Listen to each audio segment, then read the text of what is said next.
You know, there are moments in a race that get people talking for days, and this one at New Hampshire is exactly that kind of moment.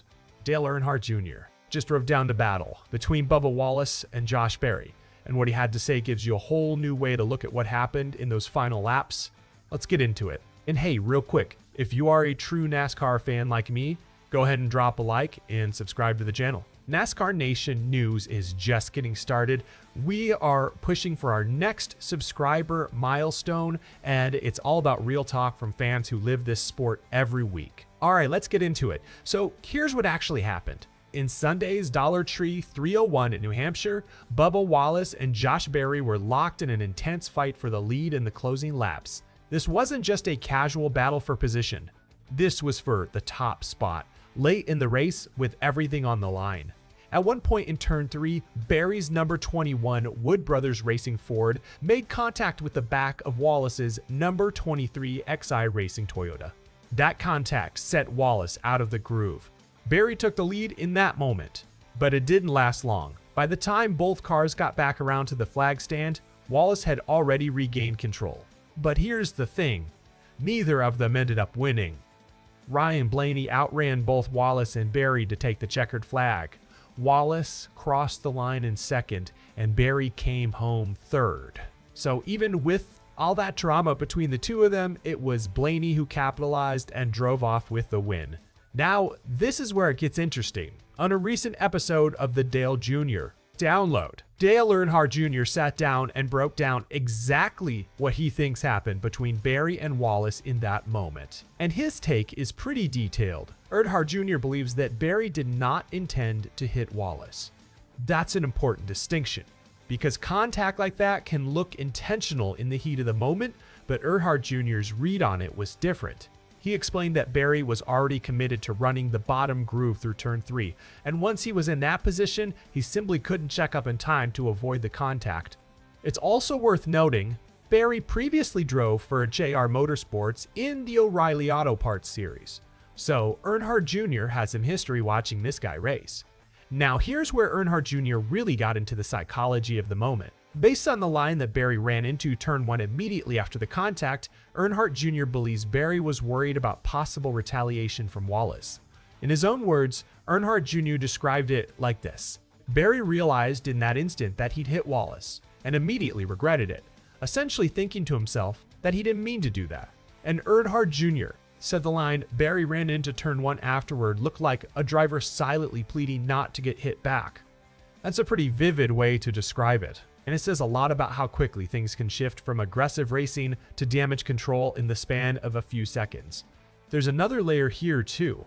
Earnhardt Jr. pointed out that Berry doesn't currently have a ride locked in for the 2027 season, and because of that, Earnhardt Jr. believes that uncertainty was likely weighing on Berry's mind in that exact moment.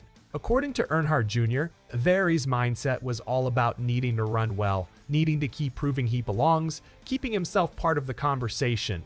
And he couldn't afford to have a bad run. Earnhardt Jr. explained that Berry got down low in the corner, made a mistake diving into turn 3, and when Wallace committed to that same line, the contact happened. Even though that defensive move in the turn 1 ended up costing Berry the lead back to Wallace, Earnhardt Jr. said he still thinks it was the smarter move. His reasoning was simple. You just don't know how the other driver is going to react to being hit, so better to play it safe than risk Wallace retaliating.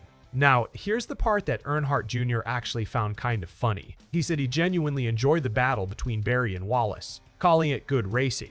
But he got a laugh out of just how defensive Berry's line into turn 1 was. Earnhardt Jr. described it as Berry essentially running the worst possible line through that corner on purpose, all in an effort to avoid getting crashed by Wallace afterward. So even with the contact, even with the lead change, Earnhardt Jr.'s overall takeaway was that it was entertaining, hard-nosed racing between two competitors who both wanted that spot up front. Now let's talk about what's next for both of these guys, because the timing here matters. The Cup Series heads to Daytona International Speedway this Saturday, and that's the final race before the chase begins. That makes every position, every point count right now. Wallace currently sits 14th in the point standings. He's got a 75-point cushion over the cut line, and at this point, he only needs to score 2 points at Daytona to officially clinch his spot in the chase. That's a pretty comfortable position to be in heading into a super speedway race where anything can happen. Berry's situation looks a lot different. He's currently 29th in the standings, well outside chase contention. But don't count him out. He's been on a hot streak recently, with 4 straight top 10 finishes and 2 top 5 finishes in his last 4 races. So even without a locked-in ride for 2027, Berry has been putting together a strong stretch of races right when it matters most for his future. So to recap, Berry likely didn't mean to make contact with Wallace, according to Earnhardt Jr.'s breakdown. Wallace still came away with a second-place finish, needing just 2 more points at Daytona to clinch. And Berry, despite the uncertainty around his 2027 ride, has been quietly putting together one of the better stretches of his season. Alright, NASCAR Nation, here's the question for you. Do you agree with Dale Earnhardt Jr. as read on that moment?